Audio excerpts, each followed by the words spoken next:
Hello guys, magandang araw sa atin lahat. So yun, panibagong kaalaman na naman to about to sa free diving, spear fishing, and snorkeling. So we have a mask dito. So I have a mask. At nainis ba kayo kapag laging nagpapag o lumalabo yung goggles nyo? Katulad nito. So napansin nyo, di ba nagpapag siya, nagmo-moist. Yan. So may nagtuturo sa inyo yung technique para hindi magpag yung snorkeling mask nyo. At sobrang effective nito. At kahit gaano katagal, hindi siya magpapag. Okay? Try and tested ko na to. Talaga namang subok na subok na. Wala kayong kailangan bili na gamit. Ayan, maghanda lang kayo ng lighter. Papakita ko sa inyo kung bakit. Okay? So, sa loob,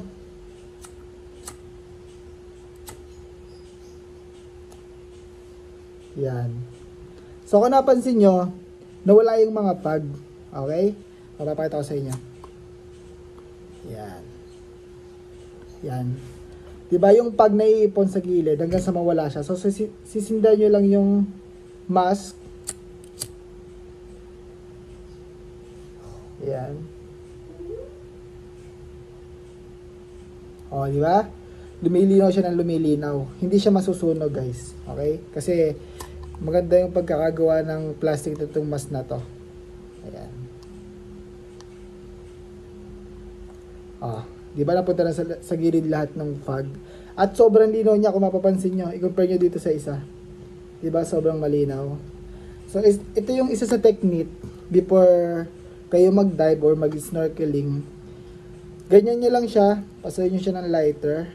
Tapos makikita nyo, yung middle nito, nandito yung fog, unti-unting mawawala. At ganoon din sa kabilang side. So magkabilaan siya. Sa loob, tsaka sa harap. At pagka hinipan nyo siya, diba hindi na siya nagpapag. Diba wala na. O diba? Hindi na siya nagpapag. So yun yung technique para matagal na hindi magpag yung inyong swimming snorkeling goggles. Okay? So yun lang guys. I hope nakatulong. Kung bago ka pa lang dito sa channel na to, just follow and comment. Kung meron kayong gusto matutunan about sa swimming class, free diving, and spear fishing, marami akong may help sa inyo. Yun lang guys, bye.